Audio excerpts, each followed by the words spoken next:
आध्यात्मिक युद्ध और दिव्य प्रकाशन। एक, आध्यात्मिक युद्ध वास्तविक है। हमारी लड़ाई तलवारों और ढालों से नहीं, बल्कि मन, आत्मा और हृदय में लड़ी जाती है। यह युद्ध अनदेखे क्षेत्रों में होता है, जहां प्रकाश और अंधकार की शक्तियां हमारे भाग्य और विश्वास के लिए संघर्ष करती हैं। जब कोई मसीह के साथ चलने का चुनाव करता है, तो वह युद्ध के मैदान पर कदम रखता है। शैतान उन्हीं को निशाना बनाता है जो परमेश्वर के करीब जाना चाहते हैं। सीख, शैतान उन पर हमला नहीं करता जो पहले ही उसके वश में हैं, बल्कि उन पर जो धर्मी जीवन जीने का प्रयास कर रहे हैं। 2, शैतान का सबसे बड़ा हथियार धोखा। शैतान झूठ बोलता है ताकि आप परमेश्वर की बातों पर संदेह करें। वह आपको अकेला महसूस कराता है, कहता है कि तुम कमजोर हो, तुम कभी सफल नहीं हो सकते। उत्पत्ति में शैतान ने हव्वा से यही किया। क्या सच में परमेश्वर ने कहा? सत्य को थोड़ा सा मोड़कर उसने हव्वा को धोखा दिया। शैतान के हथियार 1, डर और चिंता, जिससे हम परमेश्वर की योजनाओं पर संदेह करें। 2, प्रलोभन, जिससे हम सत्य से भटक जाएं। 3, हताशा और निराशा, जिससे हम हार मान लें। सीख, हर बार जब शैतान तुमसे झूठ बोले, तो उसे परमेश्वर के वचन की सच्चाई से जवाब दो। 3, हमारी आत्मिक लड़ाई के शस्त्र परमेश्वर ने हमें आत्मिक युद्ध के लिए हथियार दिए हैं। 1, परमेश्वर का वचन, बाइबल, हमारी तलवार। इब्रानियों 4:12। परमेश्वर का वचन जीवित और प्रभावशाली है और किसी भी दोधारी तलवार से अधिक तेज है। यीशु ने जंगल में शैतान को हराया परमेश्वर के वचन से। 2, प्रार्थना, हमारी ढाल। जब हम प्रार्थना करते हैं तो हम आत्मिक सुरक्षा में आ जाते हैं। शैतान को प्रार्थना करने वाले लोग सबसे अधिक डराते हैं। 3, विश्वास, शैतान के तीरों को रोकने वाली ढाल। इफिसियों 6:16। विश्वास की ढाल लो, जिससे तुम उस दुष्ट के सब जलते हुए तीरों को बुझा सको। जब शैतान कहे तुम नहीं कर सकते, तो विश्वास कहता है परमेश्वर कर सकता है। सीख, आध्यात्मिक युद्ध आत्मिक हथियारों से लड़ा जाता है, प्रार्थना, विश्वास और परमेश्वर के वचन से। 4, सबसे कठिन युद्ध ब्रेक थ्रू, उत्थान से पहले आते हैं। यीशु का सबसे बड़ा प्रलोभन उनके सेवकाई के प्रारंभ में हुआ। अय्यूब ने सबसे बड़ी परीक्षा सही, लेकिन परमेश्वर ने उसे 2 गुना आशीष दी। पौलुस ने अपने सबसे बड़े प्रकाशन जेल में पाए। जब हम अपनी परीक्षा के दौर से गुजर रहे होते हैं, तब हमें लगता है कि परमेश्वर दूर है, लेकिन वास्तव में वह सबसे करीब होता है। शैतान के हमले कब तेज होते हैं? 1, जब आप परमेश्वर के करीब जाते हैं। 2, जब आप परमेश्वर की योजना में आगे बढ़ते हैं।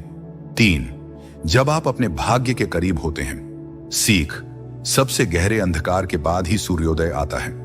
5 परीक्षाओं का उद्देश्य हमें मजबूत बनाना। मोसेस को जंगल में परमेश्वर मिला। एलियाह ने संकट में परमेश्वर की धीमी कोमल ध्वनि सुनी। यूसुफ को गड्ढे में फेंका गया, जेल में रखा गया, लेकिन राजा बनने की तैयारी चल रही थी।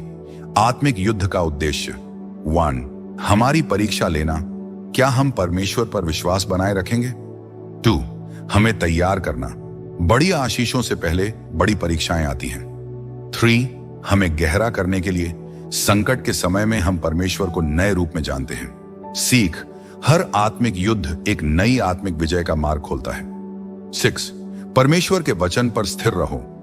जब शैतान तुमसे कहे तुम असफल हो जाओगे, तो कहो फिलिप्पियों 4:13, मैं मसीह में सब कुछ कर सकता हूं। जब शैतान कहे तुम अकेले हो, तो कहो व्यवस्था विवरण 31:6, परमेश्वर मुझे कभी नहीं छोड़ेगा। जब शैतान कहे तुम्हारी समस्या का कोई हल नहीं, तो कहो यिर्मयाह 22:27, परमेश्वर के लिए कुछ भी कठिन नहीं है। सीख, शैतान को जवाब मत दो, उसे परमेश्वर के वचन से हराओ। 7, निष्कर्ष, युद्ध परमेश्वर का है, विश्वास हमारा है। आत्मिक युद्ध कठिन होते हैं, लेकिन हमें घबराना नहीं चाहिए। जब हम कमजोर होते हैं, तब परमेश्वर हमारी ताकत बन जाता है। यह लड़ाई हमारी नहीं, परमेश्वर की है। याद रखें, प्रार्थना में बने रहो, परमेश्वर के वचन पर स्थिर रहो, विश्वास में आगे बढ़ो। परमेश्वर तुम्हारे लिए युद्ध करेगा। सीख, तुम लड़ाई मत लड़ो, बस परमेश्वर पर भरोसा रखो, वह तुम्हारे लिए युद्ध करेगा।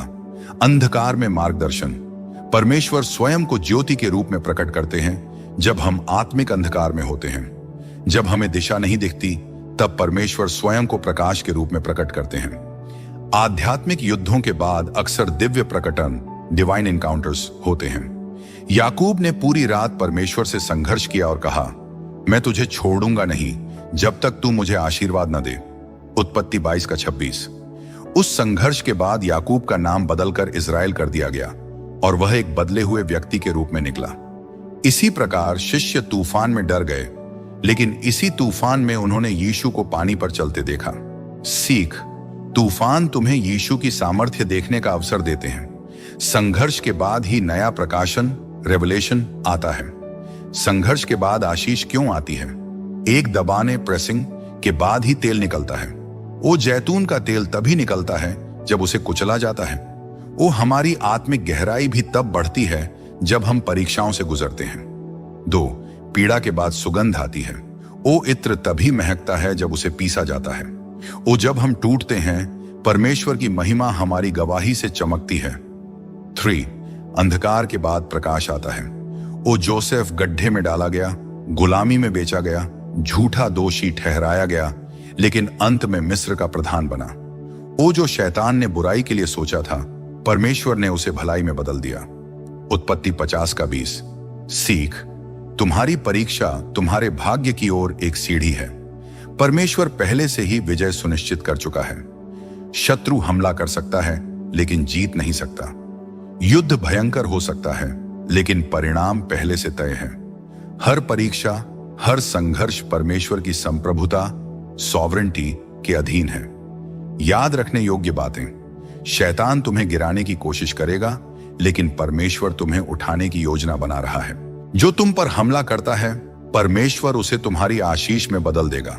युद्ध में परमेश्वर तुम्हें अकेला नहीं छोड़ता, वह तुम्हारे साथ चलता है। सीख, शैतान का हमला तुम्हारे विनाश के लिए नहीं, बल्कि तुम्हारी उन्नति के लिए परमेश्वर द्वारा उपयोग किया जाएगा।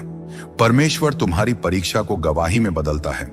यीशु ने पतरस से कहा, जब तुम लौट आओ तो अपने भाइयों को सामर्थी बनाना। लूका 22:32। तुम जो युद्ध लड़ रहे हो, वह केवल तुम्हारे लिए नहीं है। तुम्हारी गवाही किसी और के विश्वास को मजबूत करने के लिए होगी। तुम्हारे संघर्ष का अनुभव किसी और को उसके संघर्ष से निकलने में मदद करेगा। सीख, परमेश्वर तुम्हारी परीक्षा को तुम्हारी गवाही में बदल देगा, ताकि तुम दूसरों के लिए आशीष बन सको। परमेश्वर की उपस्थिति ही तुम्हारी सबसे बड़ी विजय है।